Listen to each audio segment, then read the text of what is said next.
Merry Christmas. খুলে দেখো কি আছে। এই দিক দিয়ে খুলতে হয়, এই দিক দিয়ে। এই খুললো, এটা খুলে দেখো। এই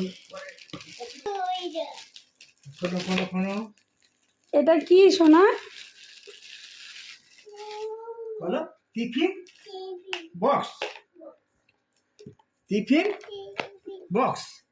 খোলো টিফিন বক্সটা, খোলো দেখি। Tiffin box. এই এই হয়ে গেল। এই ওপেন দা বক্স। দেখেছো? আবার চামচ। শোনো, তোমার এটা পছন্দ হয়েছে? তোমার পছন্দ হয়েছে? চাপা দেখি, চাপা চাপা। হ্যাঁ, এবার চাপা দিয়ে রেখে দাও, ওর মধ্যে এটা ধুয়ে খাবার